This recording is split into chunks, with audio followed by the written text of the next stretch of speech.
Hello friends, welcome to Mewari IAS.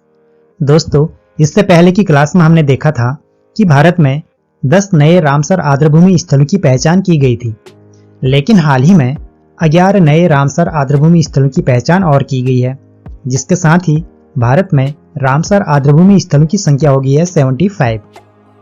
इस class में हम देखेंगे कि एक कौन कौन से 11 नए आर्द्रभूमि स्थल हैं, इनको हम देखेंगे और यहाँ पर हम समझेंगे कि रामसर आर्द्रभूमि स्थल और आर्द्रभूमि स्थल होते क्या हैं और आर्द्रभूमि के कितने प्रकार होते हैं, इसको हम देखेंगे। ठीक है, चलो शुरू करते हैं और समझते हैं कि आर्द्रभूमि स्थल होते क्या हैं। आर्द्रभूमि, जिसे नमभूमि भी कहा जाता है और इंग्लिश में इसके लिए वर्ड है वेटलैंड। वेटलैंड होते क्या हैं, इसको हम देखते हैं। ऐसी भूमि जो जलभराव या जल संतृप्त भूमि होती है, इसे आर्द्रभूमि या नमभूमि कहते हैं।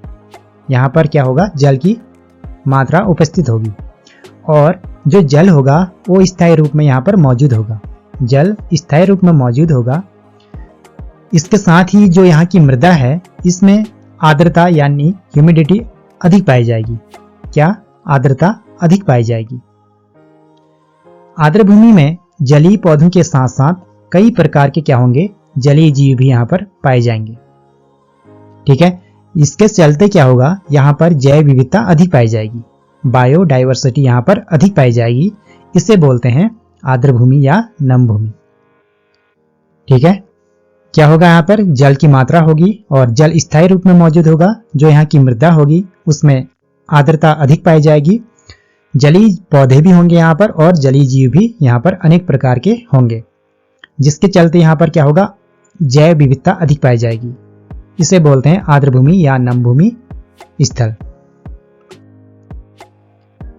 अब समझते हैं हम आर्द्रभूमि कितने प्रकार की होती है।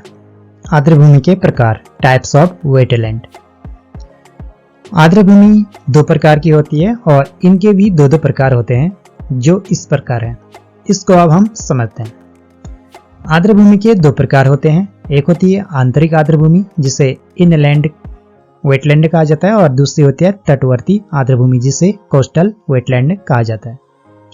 आंतरिक आर्द्रभूमि के अंतर्गत भी 2 प्रकार आते हैं। इसमें एक होता है प्राकृतिक आर्द्रभूमि और एक होता है मानव निर्मित, जिसे मानव स्वयं बनाता है। और तटवर्ती आर्द्रभूमि के भी 2 प्रकार होते हैं। एक होता है प्राकृतिक आर्द्रभूमि और एक होता है मानव निर्मित आर्द्रभूमि। अब हम इस आंतरिक आर्द्रभूमि के अंतर्गत प्राकृतिक आर्द्रभूमि कौन कौन से हैं, इसके हम एग्जाम्पल को देखते हैं। इसमें आ गया झील आ गई, बाढ़ का मैदान आ गया और दलदल भूमि आ गई। अब मानव निर्मित आर्द्रभूमि कौन कौन सी है आंतरिक आर्द्रभूमि के अंतर्गत, इसको हम देखते हैं। इसमें आ गई आपकी जलाशय आ गए और जल कृषि तालाब आ गए और धान का खेत आ गया। तटवर्ती आर्द्रभूमि के अंतर्गत प्राकृतिक के अंतर्गत कौन कौन से आएंगे, इसके उदाहरण हम देखते हैं। इसमें आ गया आपका लैगून आ गया, मैंग्रोव वन आ गए और समुद्री घास का मैदान आ गया। ठीक है, तटवर्ती के अंतर्गत मानव द्वारा जो निर्मित आर्द्रभूमि है वो कौन कौन से हैं, इसको हम देखते हैं। इसमें आ गया आपका झींगा पालन आ गया, ऑस्टर की कृषि आ गई, यानी यहाँ पर मोतियों का उत्पादन किया जा सकता है, और सॉल्ट पैन यानी नमक बनाया जा सकता है। सॉल्ट फार्मिंग भी कहा जाता है इसे, सॉल्ट फार्मिंग। ठीक है, ये इसके कुछ प्रकार हो गए, इसको आप यहाँ से देख लीजिए। रामसर अभिसमय क्या है, इसको हम यहाँ से देखते हैं और इसके उद्देश्य क्या है, इसको भी हम देखेंगे। आर्द्रभूमि के संरक्षण हेतु एक रामसर अभिसमय हुआ। कहाँ हुआ था ये? 2 फरवरी 1971 को ईरान के रामसर शहर में एक प्रस्तावना प्रस्तुत की गई, जो रामसर अभिसमय के नाम से जाना गया। इसके 3 उद्देश्य थे। पहला उद्देश्य था आर्द्रभूमि एवं उनके संसाधनों का सतत उपयोग करना। सतत उपयोग का तात्पर्य है कि आने वाली पीढ़ी के लिए भी इसे बचा के रखना। दूसरा उद्देश्य था कि आर्द्रभूमि का विवेकपूर्ण उपयोग करने की अवधारणा का विकास करना। तीसरा उद्देश्य था रामसर स्थलों की घोषणा करना, जैसे अभी 11 नए रामसर स्थलों की घोषणा हो चुकी है इंडिया में। अब रामसर स्थल क्या है, इसको हम देखते हैं। रामसर स्थल या रामसर साइट्स ऐसे स्थल जो अंतर्राष्ट्रीय महत्व के नमभूमि होते हैं और जहां पर जैव विविधता अधिक मात्रा में पाई जाती है या जैव विविधता के लिए जो महत्वपूर्ण होते हैं, क्या होते हैं? रामसर स्थल, रामसर साइट्स। ठीक है। विश्व आर्द्रभूमि दिवस मनाया जाता है 2 फरवरी को।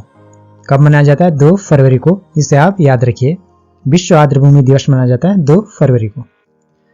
भारत में रामसर स्थल, रामसर साइट्स इन इंडिया। हाल ही में 11 नए रामसर स्थलों की पहचान की गई है, जिसके साथ ही भारत में रामसर स्थलों की संख्या हो गई है 75। तमिलनाडु में सबसे ज्यादा 14 हैं और उत्तर प्रदेश में दूसरे नंबर पर है उत्तर प्रदेश, जहां 10 रामसर स्थल हैं। अब हम समझते हैं कि जो 11 नए रामसर स्थलों की पहचान की गई है वो कौन कौन से हैं और कहां कहां की गई है। ओडिशा में की गई है तंपारा झील, हीराकुंड रिजर्वायर और अंसुपा झील। इसके बाद मध्य प्रदेश में कौन सा है? यशवंत सागर। महाराष्ट्र में कौन सा है? महाराष्ट्र में है ठाणे क्रीक। तमिलनाडु में कौन कौन से हैं?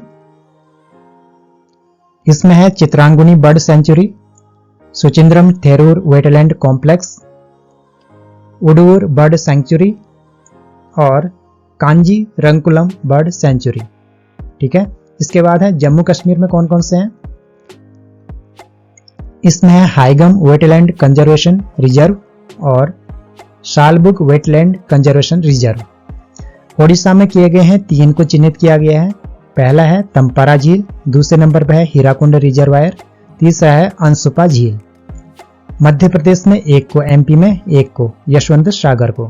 ठीक है। महाराष्ट्र में 1, कौन सा है? ठाणे क्रीक। तमिलनाडु में 4 है, तमिलनाडु में 4।